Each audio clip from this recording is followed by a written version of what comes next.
back to Farm Girl Diaries. My name is Caitlin, and it is a couple days after Christmas, and we have some ham left over from our Christmas dinner that we are going to turn into 2 freezer meals today. It is an absolutely gorgeous day. It's over 60, so I have the screen door window open. I have a nice breeze coming in the house.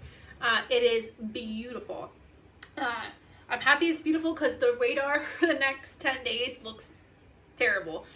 We just got not a notification, but like our local weather channel just put out that in about 10 days there's going to be dangerously cold temperatures. That sounds terrible. So I'm soaking up today's 60-degree weather. I'm going to try to get outside and putter around and do something today. I don't really know what. But I want to get some cooking done before we get to go enjoy the warm temps before winter comes back.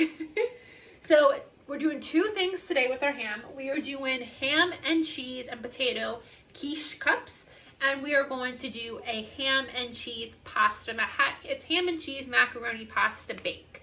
So I have some boiling water on my stove. It's actually boiling now. So I'm gonna go ahead. I'm gonna add my pasta to it, and then we're gonna whip up these quick quiche egg cups.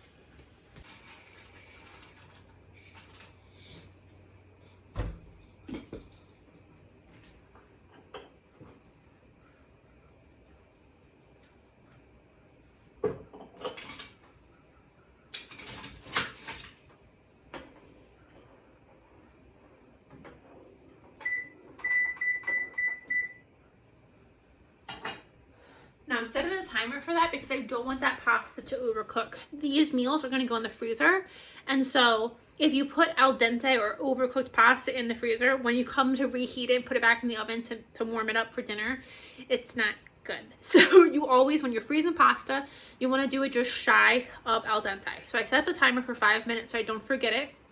5 minutes, I'll check my pasta, see where we're at, and then we will either pull it off or let it go for another minute or 2.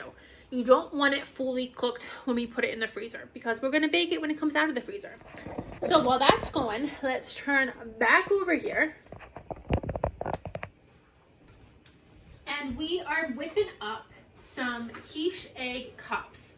So what I was going to do is I was going to do a full quiche in a pie plate. And then I thought these quiche cups might be better. I'm trying to be good about every Sunday making lunch or making breakfast for the week. But some Sundays I forget, or sometimes the breakfast that I make doesn't last the whole week. So I wanted something on hand that's going to be good to kind of just pop one out of the freezer and have breakfast for one day. So these quiche cups I think will work great. I can just pull one out of the freezer, 1 or 2 out of the freezer when I need them. And that way, in case sometimes I forget to make breakfast for the week. So if I wake up on Monday and I'm like, crap, I didn't make breakfast, I have something made. Now, I do also want to make egg and cheese biscuits, like an egg, bacon, and cheese biscuit. I love to have them frozen in the freezer. That's going to be another day. Just because it's already noontime and I'm just getting started and I don't really feel like making biscuits today. So we'll make that a different day. And especially with the cold weather coming, I'll need something to do inside. So we'll do that a different day. So what I'm going to do is I'm going to whip up my egg mixture first. I did 5 scrambled eggs, or 5 eggs. I need this one. I did a dash of milk, because I like a creamier, fluffier egg. And I'm going to salt and pepper.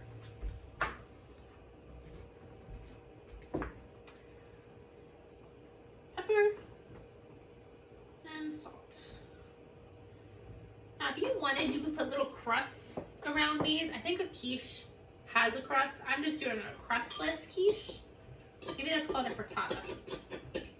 And you can do whatever you want with this. The last one I made, I just actually made a quiche, crustless quiche. I might be calling it the wrong thing, but I just made this with ham and broccoli, and I made it into a pie plate, and it was my breakfast for the whole week. and that was really good. That was really filling too. I'm finding out that I need to be more thoughtful about making like more protein heavy breakfasts so that I can last the whole way to lunch without dying of hunger. And so the quiche I made last time, it really did. It lasted the whole time. I didn't get hungry. I didn't eat a snack until lunchtime. So I think it worked out fine. So I'm gonna put my eggs away. And I do like a little bit of hot sauce. So my eggs, I'm just gonna do a couple of dashes. Give it a little bit of heat. And so I have a couple of potatoes that I peeled. I'm gonna move them to the side. So I'm gonna do ham, potato, and egg this time. I thought about adding broccoli, but I just don't have the broccoli thawed.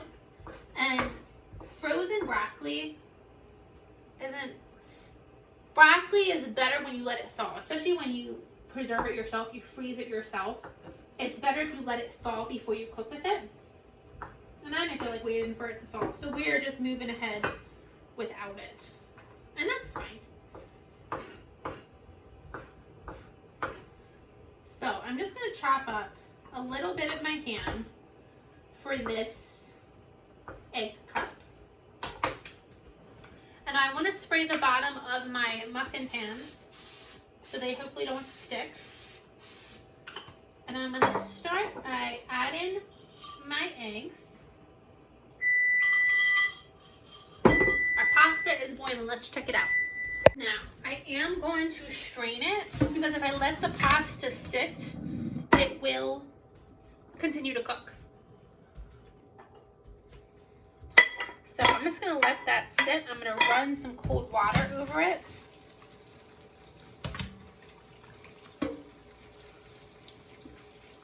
I'm just going to let that sit until we're ready to make our macaroni and cheese. You need to remember to leave room for the veggies, or the potatoes and the ham. Let's put a little bit.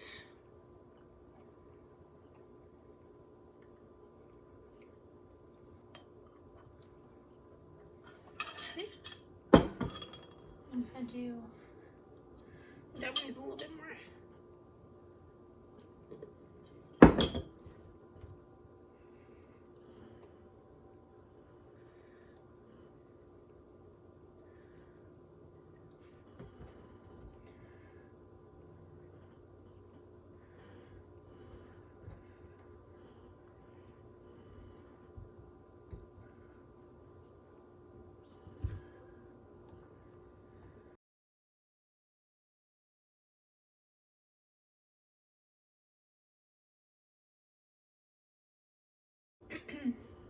I decided I'm going to add onion because I love onion. I think onion would just be delicious in here.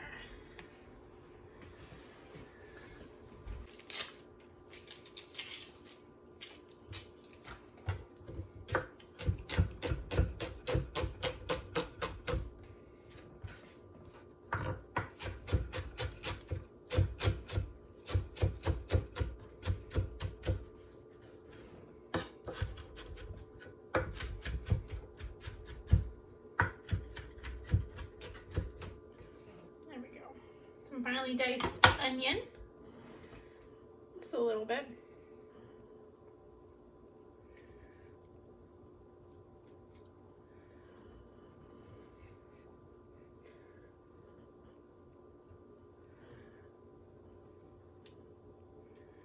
Okay. And then I have this Havarti cheese. Oh, I have it upside down. It's jalapeno Havarti cheese. And my mom bought this by mistake and she does not like anything spicy, so she gave it to me. And I haven't found anything to do with it yet. But I figured this might be a good way to use it. It'll add some good creaminess to it. And a little bit of spice. Let's just shred a little bit of it.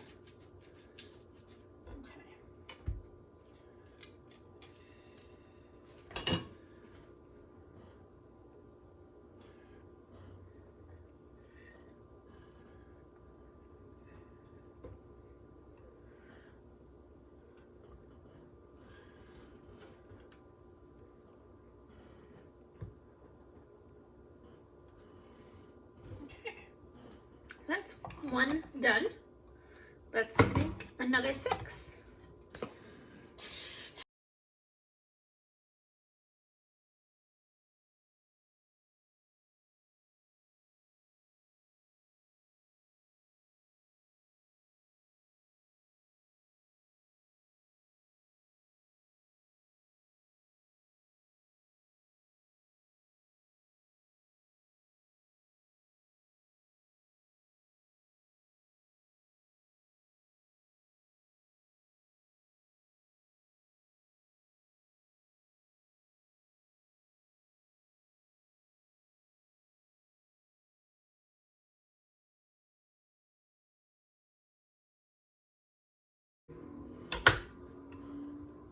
Okay, these are all done and they look great for being uncooked. I think these are going to be delicious.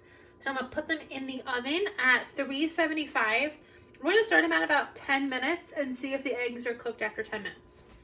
When I put them in there, I realized I forgot there are uncooked potatoes and raw onion in there. So I'm going to put them in for 20 minutes. And next time I probably should cook the potatoes first, but that'll be fine. If you make this recipe, maybe part cook the potatoes first. But it'll be fine. I'll leave them in for 20 minutes. While they're cooking, let's go ahead and make our cheese sauce for our macaroni, ham, and cheese. So I'm just using the pot that I boiled the water in, and we're going to start with the roux. So a roux is butter, melted butter, with flour mixed into it. And this is the start of any sauce that you're going to make. This is what helps thicken sauces. So I just put a slab of butter in there. Probably it's about 2 tablespoons. And you want to do equal parts butter and flour. I just eyeball. So a little bit of flour. You want to mix that all in. Let me bring you down and bring you close up.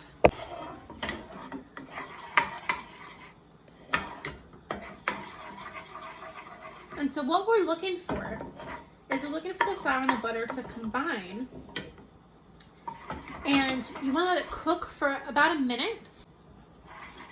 The reason we are letting it cook is we want to cook off that flour flavor. Just a minute, you don't want to burn it.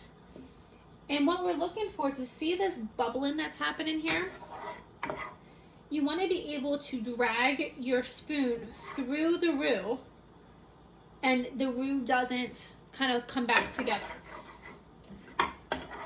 So I could actually even make this a little bit thicker, but I think we're good. I don't want to go too thick with it. So now see how it's all bubbling? And then when you drag your spoon through it, it doesn't immediately close back up. That's good. So watch this very carefully because you do not want it to burn. Okay, now I'm going to turn off the heat because the next thing we're going to do is we're going to add our milk to make our cheese sauce. So I like to start by whisking and drizzling at the same time. Just a little bit to help cool down that roux.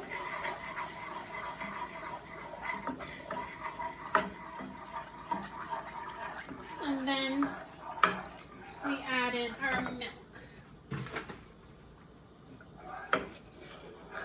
I'm going to turn the heat back on and just continually stir. You could get a whisk out and whisk. And I have found I need about a medium-low heat in order to get this milk to thicken up. If you have too low of a heat, it won't thicken. So I'm going to put it about medium.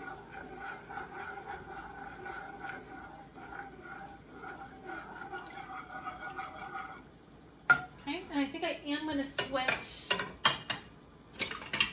to a whisk just to make sure all of that roux is combined.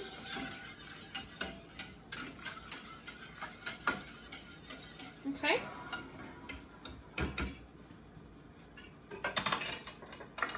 Now I'm going to go back and cut up the cheese that we're going to add to the sauce to make our cheesy sauce. Okay, I am a cook who firmly believes everything should be natural and organic. I don't want crap in my food. I don't want preservatives. I don't want any of that junk. None of that in my food. I say that, but when I make mac and cheese, my go-to cheese for mac and cheese is Velveeta. It's not real cheese. We all know this, but it is delicious. So I am making mac and cheese. I typically would add Velveeta to this every single time.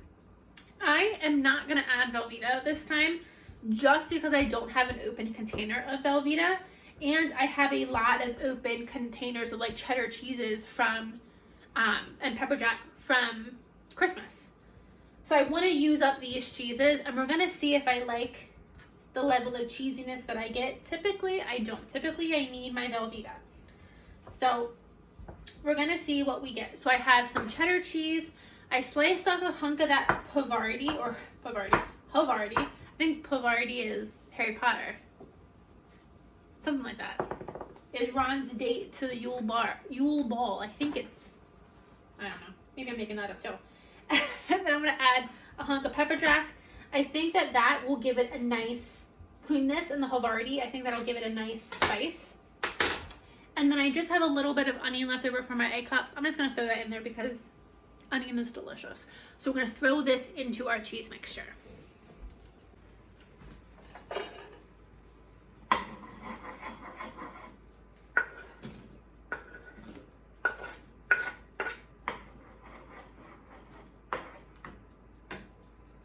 Also want to make sure that we salt and pepper this. So some salt or some pepper. I have these backwards. Pepper and salt.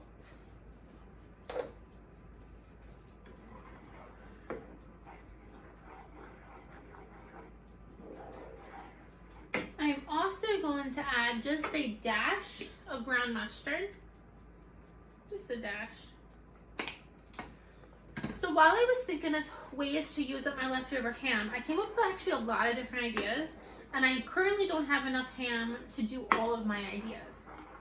So this is what I landed on. But if you have a lot of extra ham left over, another thing you can do is you can make chicken cordon bleu pasta. I need to finish that statement.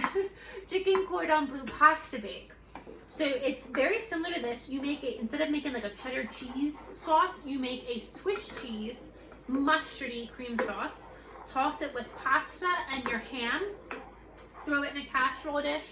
I have frozen that too. That is the exact same way to make sure your pasta isn't completely cooked through, and that freezes beautifully. That is delicious.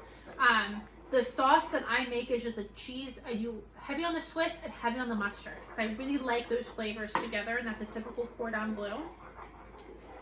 That's very good. My girlfriend, I went to her house yesterday for lunch, and she had some ham left over from her family's Christmas dinner, and she made a ham crescent. It was supposed to be a ring, and she's like, I didn't really make it a ring, so it was just like a sandwich, and it was just ham, a couple of different types of cheeses, and then she did just melted butter and some herbs. I think it was parsley, garlic powder on the crescent roll, and then she served it with a Dijon mustard. That was not Dijon mustard, like a Dijon mustardy mayonnaise dip.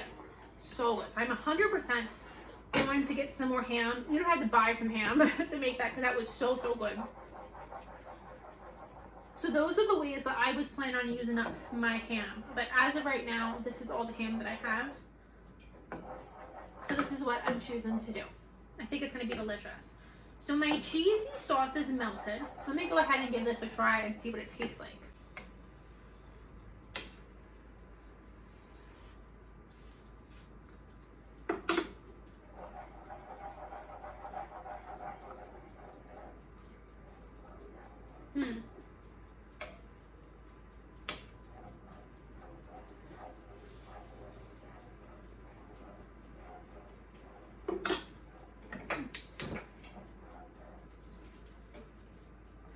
That's a nice level of spice jar. I'm really happy with that. I just want to add a little bit of mustard because I think the mustard with the ham is going to be really good. Now that I'm speaking of that chicken cordon bleu, ham and mustard go together really well.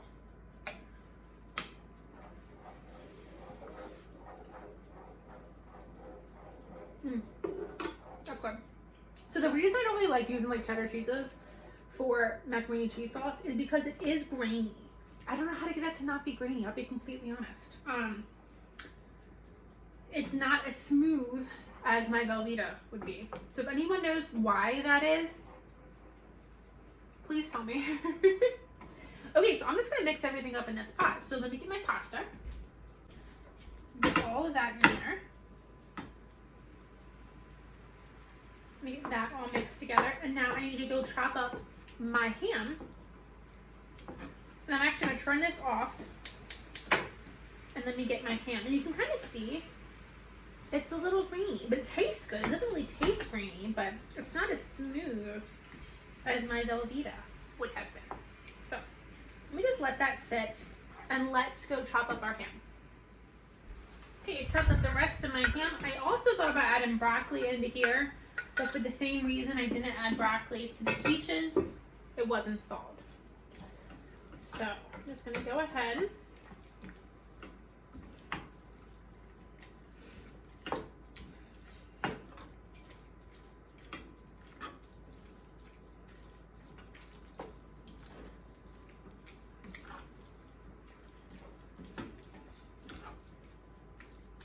Okay, let me give this a try. I'm just gonna take a bite. I know the noodles aren't done, but I just want to taste for flavor.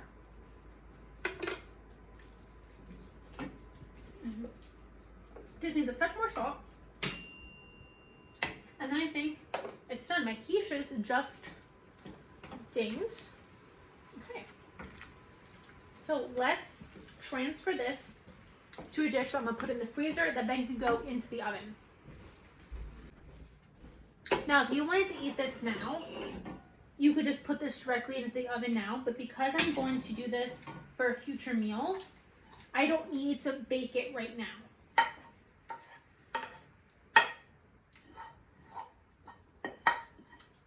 Got a lot of cheese on the bottom of this pan, so let me make sure I get all that cheese. Let me get a spatula. And then the next step I do is going to be a little contradictory.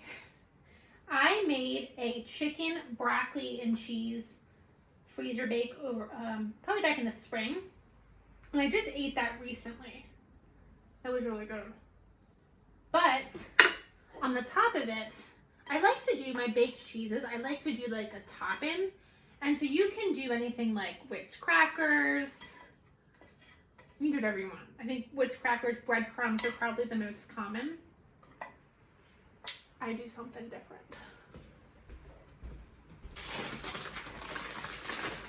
I do barbecue chips. Don't hate me. I think that barbecue chips just brings another nice level of flavor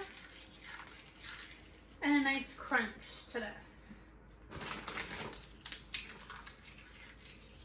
Don't hate me. So I'm just gonna do a little bit.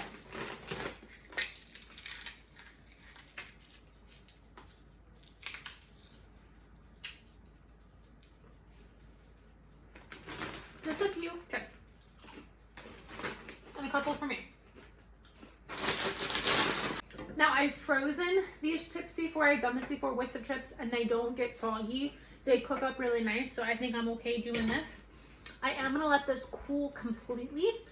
If I were to cover this now, I think the steam from the macaroni would, or from the whole dish, would soften those chips. I'm gonna let it cool completely, and then I'm gonna wrap it in foil and put it in the freezer. And when I'm ready to cook this, I will thaw it first. If you can put it directly from frozen into the oven, it's just gonna take much, like hours longer. So thaw it first, and then you can cook it for about half an hour, just to heat it the whole way through. And obviously everything in here is already cooked. The macaroni and cheese is maybe a little underdone, but honestly that bite I had, it wasn't hateful.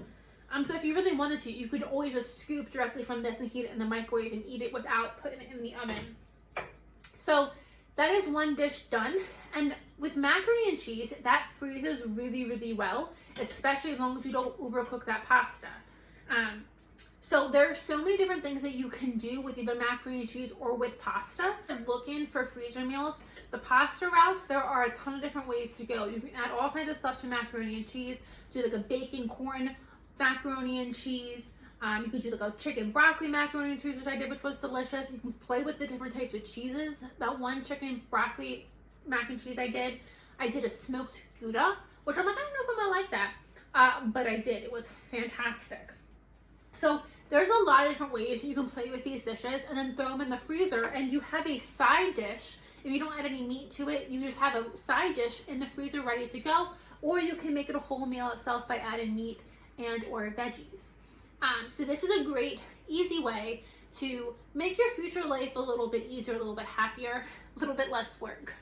So to do this and the quiches, I started at 11 o'clock. It's 11:44. The quiches are really popping. Let me turn you around and show you the quiches.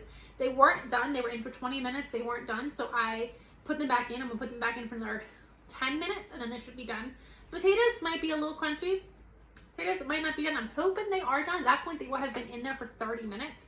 And I got them small, so I'm thinking they probably should be done. But next time, maybe parboil those potatoes before you do what I did. But let me show you how good these look in the toaster oven, because they're getting so big. Look how big they are. Look how huge. They're getting so big. Say thank you guys for joining me. This was just a real quick, let's use up our leftover ham so it doesn't go bad. If you do anything different with your ham for leftovers, let me know what you do. I'm always looking for new ideas and new inspiration. I'm gonna clean up the mess that I made, because I did make quite a bit of a mess in 45 minutes, and then I'm gonna have some lunch. I have some ham for some lunch, and we'll be back on the next video. So thank you guys for joining me. I'll see you in the next video. Bye, friends.